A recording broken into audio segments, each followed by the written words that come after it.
Bonjour tout le monde, comment allez-vous? J'espère que vous êtes bien au chaud. Et oui, les températures d'automne sont au rendez-vous ce matin. Moi, ça me donne qu'une envie, me préparer du thé, avoir mes chats sur les genoux et tricoter. Je ne sais pas pour vous, mais c'est une des températures que je préfère. Donc, bonjour à vous tous. J'espère que vous allez bien. Alors, je vois qu'on a déjà la France. Salut Patricia. Est-ce qu'on a d'autres personnes qui nous écoutent de France? Et sinon, d'où venez-vous? Alors, vous me répondez pendant ce temps-là. Je peux vous dire qu'on a pas mal de choses à voir aujourd'hui. J'ai mélangé un petit peu des projets en cours, les nouveautés, ce qui s'en vient et même un petit retour dans le passé. Ce matin, écoutez,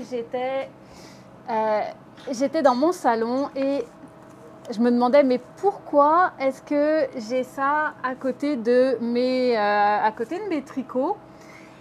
Et je me rappelle, c'est parce que je l'ai cherché partout. Je cherchais partout un patron en particulier qui m'avait fait beaucoup d'effets à l'époque où j'étais une jeune fille de 20 ans et que je passais à travers les 100 idées de ma grand-mère. Et il y avait un patron qui m'avait particulièrement touchée. Une ambiance en fait, plus qu'un patron. Et je l'ai retrouvé, je me rappelle pourquoi. Et j'aimerais un petit peu vous en parler. J'aimerais un petit peu vous montrer c'était quoi cette ambiance qui m'avait touchée, qui est très simple en fait, et même si ça peut vous donner des idées. Alors bonjour tout le monde, je vais juste le retrouver. Je m'étais dit, Céline, mets un marque-page, histoire que les gens n'aient pas à attendre que tu sois prête. Allez, je vous montre ça pour commencer, un petit retour en arrière. Et peut-être une petite idée, si le patron vous intéresse, c'est vraiment très simple, vous me le direz, je le mettrai sur le site, d'accord? Bonjour Delphine de Bretagne, et justement, ça parle de la Bretagne. Regardez bien. Alors, hop là, voilà. Alors, c'était ce petit article, ça s'appelait les charmes de la dame en bleu. Et cela montrait une petite étole au point de riz très très simple. Et ce qui m'avait marqué, c'était cette robe en point de chevron, une petite robe qui parlait de l'époque où les grands-mères tricotaient leur lingerie. Et voilà, alors, on voyait cette maison en granit. Sachez que j'ai vécu pendant plusieurs années en tant qu'enfant dans une ferme en granit en Bretagne. Donc je pense que j'avais un petit côté Madeleine de Proust qui se jouait là. Et on voyait cette jeune femme avec sa petite robe en chevron, avec le petit gilet et la petite étole. Et ça a été montré comme ça. Donc il y avait le petit gilet, il y avait le petit gilet très simple, un petit raglan commencé par le haut, et il y avait cette robe. Alors cette robe, vraiment, c'est juste un tube en chevron qui est fait en alpaga. Et puis le petit gilet et la petite étole au point de riz. Alors, s'il y en a qui sont intéressés, moi c'était vraiment la petite robe. Je vais juste vous montrer à quel point c'est simple à réaliser. Vous voyez, c'est uniquement un petit tube. Alors, il y a juste de la taille 38 à 42. Apparemment, dans les années 70, tout le monde s'arrêtait au 42. C'est merveilleux. Il va falloir que je retourne dans cette époque-là. Mais le point c'était juste un petit point de chevron qui est expliqué ici. S'il y en a qui sont intéressés, je pourrais vous le mettre vraiment sur le site, sur le blog. Ça va me faire plaisir. Et bon, j'imagine qu'on va sur une aisance neutre, c'est-à-dire on prend son tour de poitrine et puis on fait un échantillon et il y a juste à faire en fait un très grand tube. C'est aussi simple que ça. Et après, on fait 2 petites bretelles pour aller avec. Voilà. Ah, on va y arriver. Voilà, il faut que j'arrive à jouer avec mes caméras correctement. Donc, voilà, c'était mon petit flashback en arrière. Je ne sais pas ce que vous en avez pensé, mais cette fameuse panoplie bleue, elle me faisait rêver. Elle me faisait rêver de Bretagne, devant cette belle maison de granit, à tricoter avec mon petit châle sur les épaules. Voilà. Ensuite, qu'est-ce qui s'en vient? Eh bien, dans 2 semaines, je vais commencer le cours pour tricoter le fameux pull Paul Klee. de Midori Rose. Alors Paul Klee, on s'entend, c'est comme le peintre dont elle s'est inspirée pour jouer avec les couleurs. Je vais juste vous écrire. Voilà, donc le Paul Klee. Voilà, ça s'appelle comme ça. C'est un patron qui est en anglais. Je ne pense pas qu'il a été traduit. Donc c'est le Paul Klee de la designer Midori Rose. Voilà, donc Paul Klee de Midori Rose. Il n'y a pas de grosses difficultés, hein. Il y a un petit jacquard à 2 couleurs sur le yoke.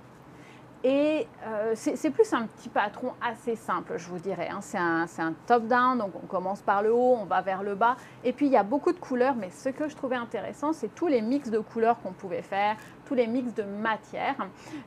Et j'attendais ma laine, je l'ai attendue pendant un petit bout de temps. Elle est arrivée pour faire les kits. Alors, on peut faire beaucoup de choses. On peut utiliser 6 couleurs, 8 couleurs, 12 couleurs, X couleurs. Et c'est là où est un petit peu la complexité. Et je vais vous montrer, maintenant que ma laine est arrivée ce matin, j'ai travaillé sur les types de kits que j'avais envie de faire. Alors, je vais vous montrer ça. J'en ai partout dans la boutique et dans le studio. Alors, je vais vous montrer mon premier kit. Un kit un peu luxueux et qui est inspiré par la version en dégradé de gris, blanc, ivoire qui est sur le site. Et vraiment, voilà, j'avais envie, hop, je vous le remets dans le bon sens, voilà, j'avais envie d'aller sur quelque chose de luxueux, quelque chose vraiment où on va jouer avec les matières. Donc, je vous présente mon premier kit, j'en ai partout. Je vous présente mon premier kit, j'espère que la caméra va tout prendre. Voilà, alors mon premier kit, j'ai vraiment travaillé avec une des marques que je préfère de laine qui est la Fiber & Co. Alors pourquoi je l'adore cette marque-là? C'est à cause de son souci au niveau de la matière. Alors j'espère que ça ressort aussi bien que c'est devant moi. Je ne pense pas malheureusement que ça ressorte aussi bien, mais c'est pas grave. Donc pour le corps, je pensais utiliser la Aran Moore, qui est un mélange de mérino, cachemire et soie. Donc, on est avec 80% de laine, 10% de soie et 10% de cachemire. Et puis, on a un gros métrage puisqu'on a 300 mètres. Et après ça, eh bien, on se gâte. Je jouais les matières. Donc, au lieu d'avoir des vrais contrastes de couleurs, c'était plutôt des contrastes de matière que j'imaginais. Donc, j'utilisais la Acadia. Donc, la Acadia qui est un mélange de petites noppes de soie avec du bébé alpaga et du mérino. Oui, c'est très, très doux. Mélangé avec la Siro, qui est un mélange de Surrey alpaga brossé, coton et mérino. Donc, regardez. On va vraiment jouer là. Vous voyez, j'ai pris comme la même nuance, mais je l'ai dupliqué avec la Siro. Donc ça serait un peu mon premier kit où encore une fois, on ne joue pas des contrastes forts, on va jouer vraiment un contraste dans les matière. C'est vraiment un kit qui est très très précieux. Et puis ça, eh bien, ça va être le corps. Et je trouvais ça intéressant parce que le corps va avoir un petit côté un petit peu plus rustique.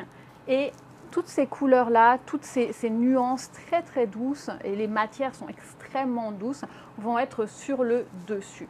Alors, est-ce qu'elle est superwash? Non, tout ça, on n'est pas dans le superwash, on est vraiment dans des fibres qui n'ont pas été traitées. On est vraiment dans des fibres complètement naturelles. Donc ça va être mon premier kit d'amour. Je pense que ça sera sans doute celui-là dans lequel je vais faire mon Paul Klee. Mais j'ai un doute. Pourquoi est-ce que j'ai un doute? C'est parce que j'en ai fait un dans mes couleurs. Je n'ai pas complètement terminé, je suis encore en train de le travailler. Donc je suis partie avec une autre de mes laines chouchou qui est la Plaid.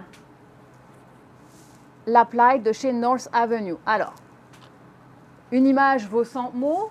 Je porte actuellement le Mountain Light de Midori Rose que j'ai fait avec l'Applied justement. Donc c'est moi qui ai fait les dégradés. Je suis partie sur le système où on tricote une couleur et puis après on s'amuse, on fait 10 rangs en alternant la couleur principale et la couleur qui va venir, de manière à ce que ça soit un dégradé qui soit très très doux à faire, très simple. Donc voilà, moi je me suis amusée. C'est un pull que j'ai maintenant depuis un an, je pense un an ou deux, un an. Et la laine est merveilleuse, je vous préviens. C'est de la drogue, c'est-à-dire on commence à la tricoter, on se dit « Oh, elle est peut-être un petit peu rustique » et en fait, on n'arrive pas à s'arrêter. J'ai une peau de princesse et ça ne me gratte pas et elle tient super bien. Donc je suis complètement vendue. Et la dernière chose, c'est que c'est quand même un petit budget. C'est une laine qui est très artisanale. C'est fait par 2 teinturières. Elles teignent chaque fil séparément. Je vais juste vous montrer que vous compreniez où il est mon gros bonheur dans cette laine-là. C'est qu'en fait, vous voyez, voilà. C'est une laine qui est faite avec 2 plis. Et chaque pli est d'abord teint séparément avant d'être filé. Donc ça fait que vous n'avez aucune maille qui est pareille. C'est vraiment une laine qui est fabuleuse. Elle est un petit budget. Je ne vais pas vous dire qu'elle n'est pas chère, ce n'est pas vrai. Elle est un petit budget, mais elle mérite votre temps. Et c'est souvent le temps, on est d'accord, qui est le plus cher. Mais elle mérite votre temps. Elle mérite vraiment d'être tricotée et d'être dans un beau projet. Donc moi, j'allais sur ce dégradé-là. Voilà, ce magnifique dégradé de bleu. Et je lui ajoutais, regardez, j'ai trouvé la sirop qui vient vraiment comme jouer dans ces 2 couleurs-là. Donc, j'allais travailler un peu avec ces matières-là. Et puis, j'ai trouvé aussi chez Katia, j'ai trouvé la Athénéa, qui est un mélange mérino, coton et cachemire, qui est vraiment d'une douceur absolue. Donc, j'avais envie, voilà, j'avais envie que les couleurs contrastantes soient ces petites couleurs unies, mais un peu mousseuses, encore une fois, jouer avec un contraste de matière. Et le corps, eh bien, je vais vraiment sur un gris, mais c'est un gris à nouveau dans la Iron More Light. C'est un gris qui a des petites taches bleutées. Alors, je ne sais pas si on le voit vraiment à l'écran. Je vais essayer de rapprocher. Bon, c'est toujours la même chose. Les écrans, ça a ses limites, mais il y a des toutes petites speckles de bleu. Donc, voilà.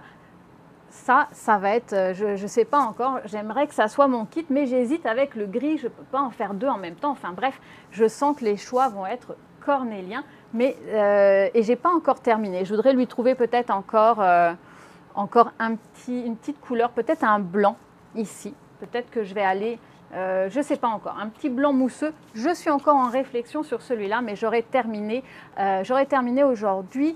Et j'espère mettre les kits en vente ce soir. Ils seront bien sûr en quantité très limitée parce que j'en ai pas tant que ça. Hop là, allez. Et puis pour les gens qui sont plus couleurs, hop, j'ai aussi pensé à vous. Et hop, pour les gens qui ont envie de quelque chose d'un petit peu plus péchu. Alors, je suis partie sur un dégradé qui joue avec les jaunes, les rouges et les roses. Donc, je suis partie sur quelque chose d'un petit peu plus péchu. Et au niveau des accents, pour jouer avec la matière, regardez, j'ai retrouvé dans la Chaos un très très beau 100% alpaga brossé qui va juste être fou avec ces 2 couleurs-là. Pour aller avec mon petit rose tout innocent, j'ai trouvé la Athénéa qui va aussi être juste absolument fabuleuse. Et je suis en train d'essayer de chercher qu'est-ce qui va être comme couleur correspondante. Voilà. Et puis, au niveau...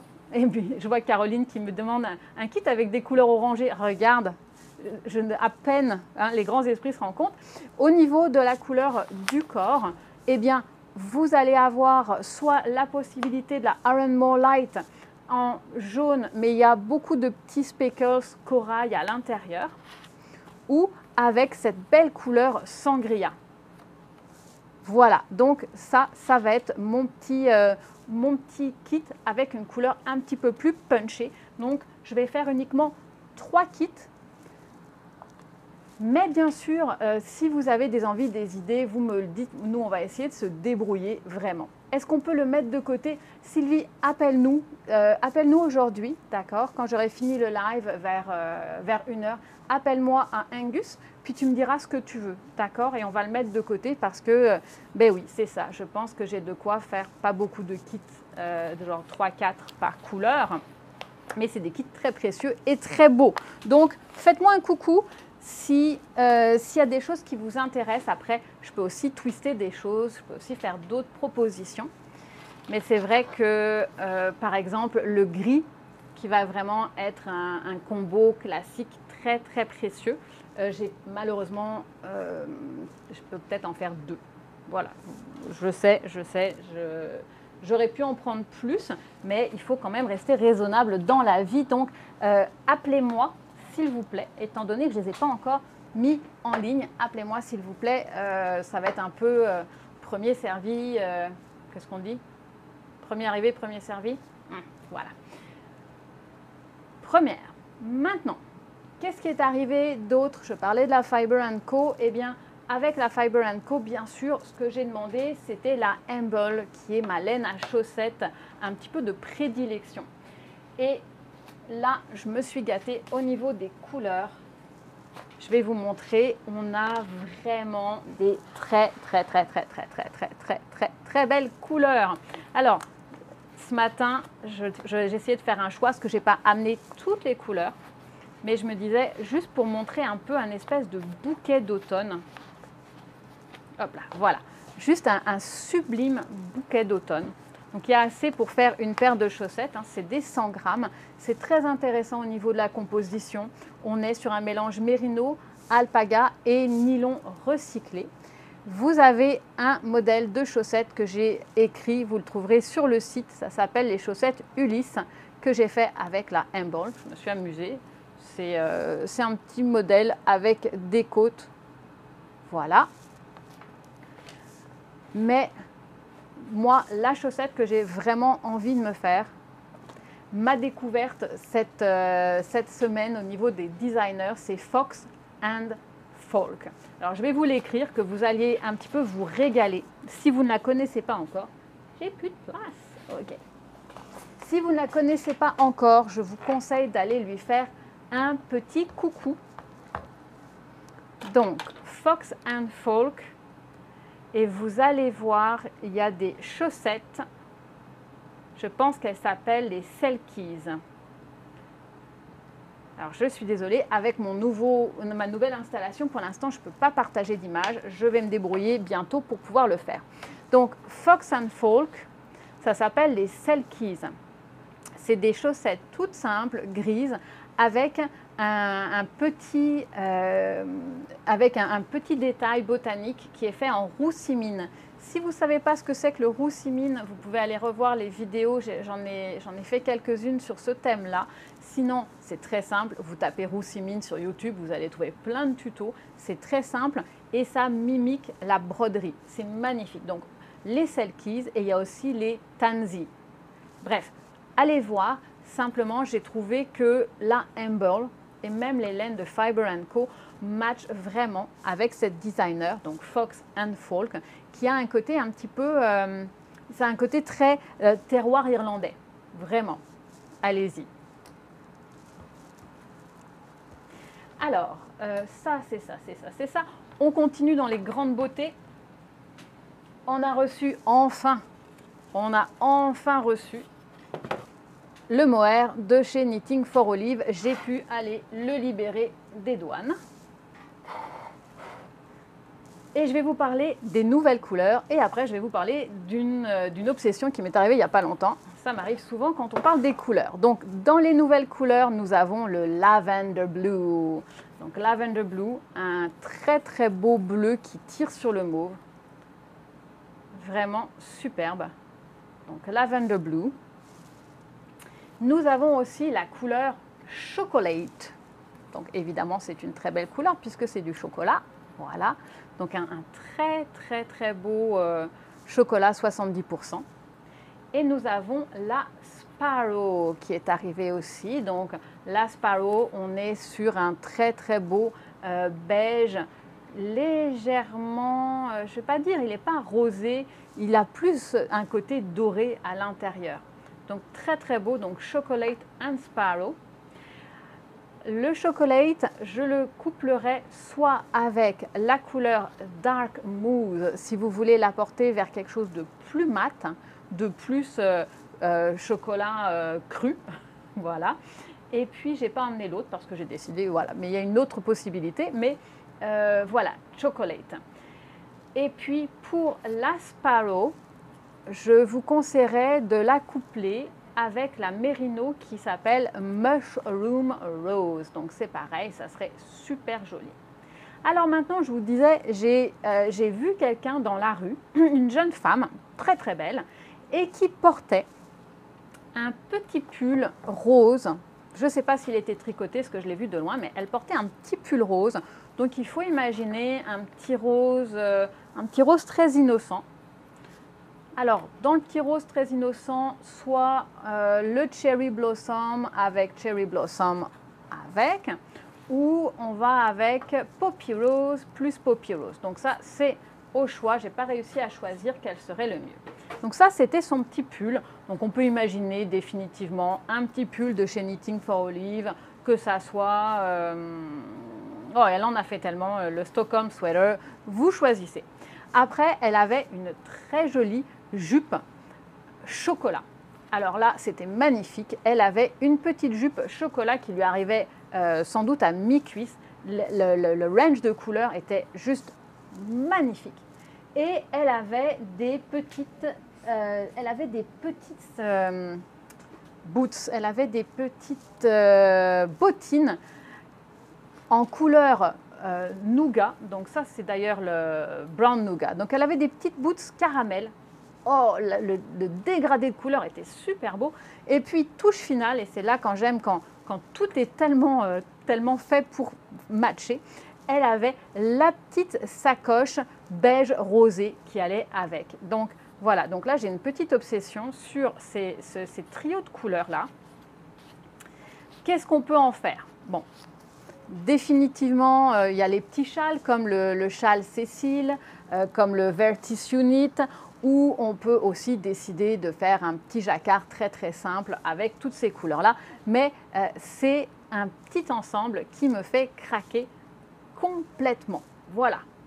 Et pourquoi pas faire un polka, décider, oh mon Dieu, ça serait tellement beau. Donc on va faire, imaginer un polka, décider, je pense que je prendrais la Sparrow avec la Mushroom Rose comme corps. Puis après ça, je doublerai par contre le fil. Après ça, je jouerai définitivement sur des couleurs qui dégradent avec les chocolats, les petits brown nougat et je viendrai contraster tout ça avec des roses. Voilà, s'il y en a qui veulent que je leur fasse ce kit-là en particulier en mélangeant, c'est pareil, vous m'appelez. Donc aujourd'hui, je suis à Angus. Appelez-moi. Si vous me dites « Waouh, j'adore aussi cette idée de couleur, ce mix de couleurs, fais-moi quelque chose », vous m'appelez. Aujourd'hui, je suis à Angus, c'est le moment de m'appeler. Ou vous m'écrivez Céline@lamaisondetricotée.com. Donc n'hésitez pas, faites-moi un petit coucou et je vais vous faire quelque chose de très très beau. Donc, ça j'ai montré, ça j'ai montré. Qu'est-ce que j'ai d'autre à montrer? Oups là. Pour ceux qui suivent un peu l'actualité, je vous disais que la semaine dernière, j'ai eu une personne qui est très très chère à mon cœur, qui m'a annoncé qu'il va y avoir un bébé très bientôt, enfin bientôt au mois d'avril. Et donc moi, quand on parle bébé, on parle tricot. Ben, quand on parle bébé, mariage, amour, tout ça, évidemment, on le traduit en tricot. Donc j'ai commencé à tricoter, bien sûr, la tenue de naissance, parce que c'est une obligation quand on est une tricoteuse et qu'on aime particulièrement la personne qui va avoir le bébé. C'est pas une obligation, mais pour moi. Donc, j'ai terminé avant-hier cet adorable petit bonnet de Natasha Gizova qui s'appelle le Ribbed Pixie Hat. Je vais l'écrire, Ribbed Pixie Hat. Donc ça, c'est une taille 3 mois et vous avez la possibilité de le faire sans rebord, avec un rebord, ce qui est le cas, ou avec un double rebord. Et là, pour le 0,3 mois, avec le rebord, puis il y a quand même la petite pitchonnette là-dessus, ça m'a pris une pelote de Mérinos Baby de Katia. C'est super doux, c'est du mérino extra fin. Je vais juste vous le montrer de plus près. Donc c'est du mérinos extra fin. Et sinon, si vous faites d'autres tailles, je vous conseillerais d'en prendre 2. Mais vraiment adorable. J'ai juste hâte de voir le bébé à l'intérieur. Voilà. Et ça tombe bien puisque les kits pour faire une couverture sont arrivés, encore une fois, c'est de chez Katia. Donc ce petit kit-là, il est où le mien d'ailleurs? Attendez, j'en ai piqué un et il est là-bas, c'est pas grave. Donc dans le petit kit, il y a quoi? Vous avez une grande pelote de mérino qui est un beau mérino super doux, lavable en machine, sans chlorine et tout. Et puis vous avez cette pelote-là qui va se dégrader et un patron qui est en français, anglais, espagnol et je ne sais pas les autres langues. Et qu'est-ce qui se passe? Donc vous montez ces 157 mailles sur du 3,5. Donc je commence là. Donc là, le kit que j'ai actuellement, c'est ces petits dégradés de couleur là. Donc vous commencez, puis vous allez tricoter toute la pelote qui a les dégradés. Et quand vous avez terminé, ben, vous continuez avec la pelote blanche. Donc c'est vraiment très simple. Vraiment super simple. Donc ça va être la petite couverte qui va aller avec le petit bonnet. Donc voilà. Alors, pour le nom du bonnet, alors sachez que prise dans mon élan de tricoter pour mon ami, j'ai écrit un carnet d'inspiration sur les bonnets de bébé, les idées de bonnets de bébé. Donc, il suffit d'aller sur le blog de la Maison Tricotée, vous tapez blog, vous avez carnet d'inspiration et je vous ai mis le petit bonnet que j'ai tricoté là, mais vous en avez d'autres. Donc, n'hésitez pas, simplement aller dans le blog de la Maison Tricotée et vous allez cliquer. J'ai mis une dizaine de patrons pour vous inspirer. Pareil pour la laine Humble que je vous ai montré tantôt, je vous ai parlé des Selkies. J'ai aussi fait un carnet d'inspiration avec une dizaine de suggestions pour pouvoir la tricoter. Donc, vous allez tout trouver, allez juste sur le blog de la Maison Tricotée, d'accord? Donc, je regarde. Oui, que j'oublie rien. Voilà, donc je suis partie aussi à terminer les tricots que je commence. Parce que septembre, c'est un petit peu comme le premier de l'an pour moi. C'est plein de bonnes résolutions. Alors, j'ai commencé, je pense que je vous en parlais la semaine dernière, j'ai commencé le Farmhouse Cardigan de Amy Christophers. Donc, je l'ai commencé. J'arrive, je suis bientôt au moment où je vais pouvoir rajouter les manches. Alors, je vais vous le montrer de plus près. Je suis en train de le faire avec ma tweed du Donegal, qui est, je pense, la laine que j'ai le plus tricotée dans ma boutique. Donc, je suis avec ma belle tweed du Donegal. Ça se tricote vite, hein, puisque c'est un 16 mailles au 10 cm.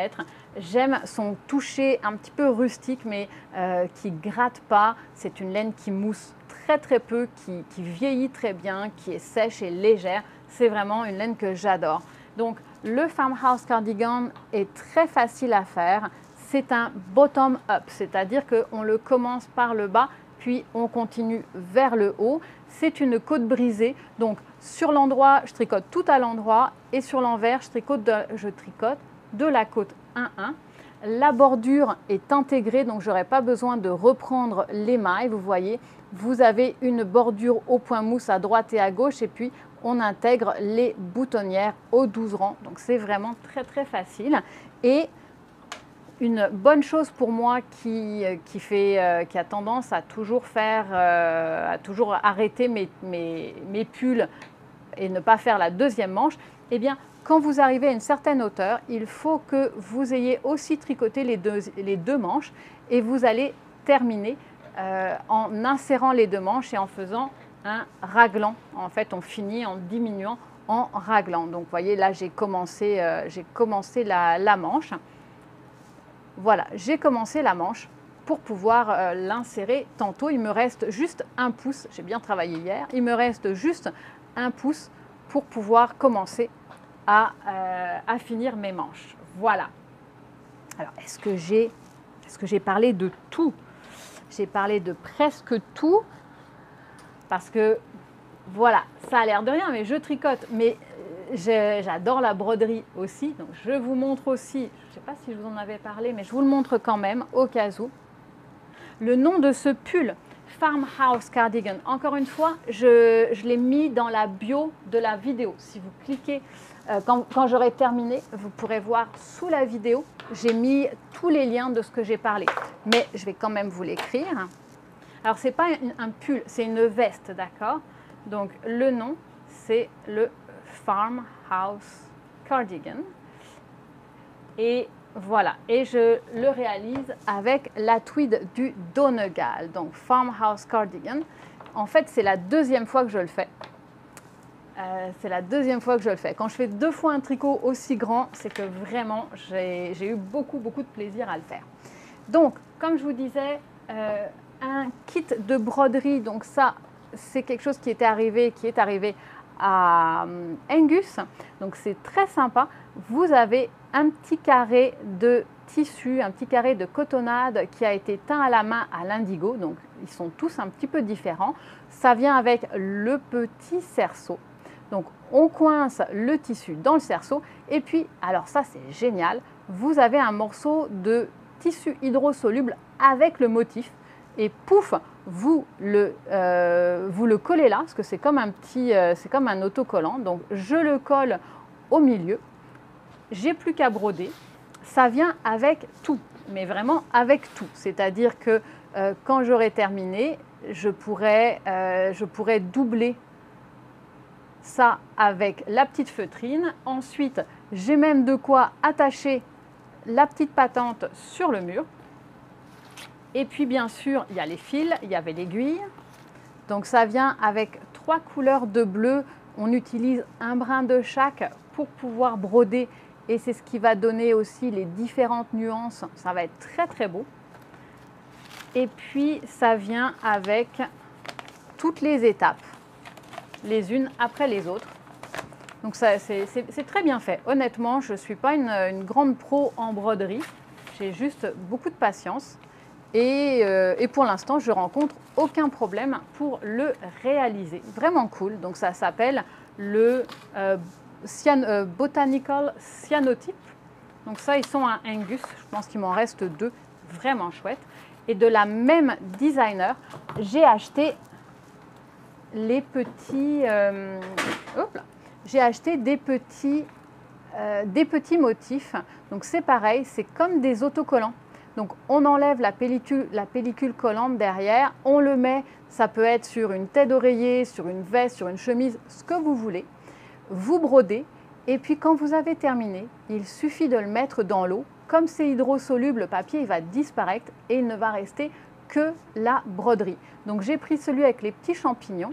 Ça vient cadeau, ça vient avec une dizaine de petits écheveaux. Ça ne matche pas forcément les couleurs que vous voulez, mais c'est vraiment bien parce que vous avez 10 écheveaux gratuits qui viennent, sachant qu'un écheveau comme ça, c'est à peu près 1,50 $. Et vous voyez, le prix, là, il est de 17,99 $. Donc, c'est quand même un super bon rapport qualité-prix. Là, vous avez, alors ça, c'était les champis. Là, on a les fleurs sauvages. Donc, on a plein de petites fleurs. Ça vient à 26,99 $. Et puis, vous avez des petites, ça s'appelait Jardin d'hiver, celui-là. Voilà, qui venait aussi à 17,99 $. Et à chaque fois, ça vient avec une dizaine de fils à broder derrière. Donc, voilà, je pense que j'ai fait le tour pour aujourd'hui, mais il me reste l'une des choses les plus importantes à vous dire pour la semaine qui s'en vient. Donc, vendredi, c'est le lancement de la 4e saison du podcast tricoter son temps des fêtes. Donc c'est le 4e année, j'y crois même pas, 4e année que l'on va faire ce podcast. Donc ça va être des tutoriels et cette année ils vont être complètement gratuits. Les designs ont été faits par 4 designers québécois. On va avoir Jean-Philippe Clich, Marie-Christine Lévesque, Sarah Blot et Tania Carrera qui ont fait pour nous 4 accessoires dans ce thème-là qui vont donc vous être expliqués gratuitement. Ça sera tous les vendredis à 10h10. Si vous voulez être là, être présent et pouvoir acheter les kits pour ces designs, ça sera ce vendredi 13 septembre à 17h. Je vous invite pour un vin et fromage à la maison de tricoter Guilford, pas Angus. On va être un peu plus serré, ça va être très chaleureux. Et il y aura présent Jean-Philippe, Sarah et Tania seront présents que vous pourrez rencontrer. Voilà. Alors, je pense que j'ai tout dit. Est-ce que vous avez des questions pour moi?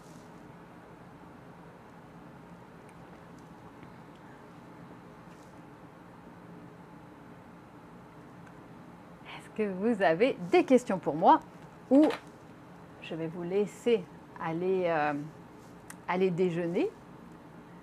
Et moi, je vais continuer à essayer de complémenter mes kits. Il va falloir que je prenne les photos, etc. etc. Alors, est-ce que vous avez des questions où tout est beau? Et je vais vous laisser.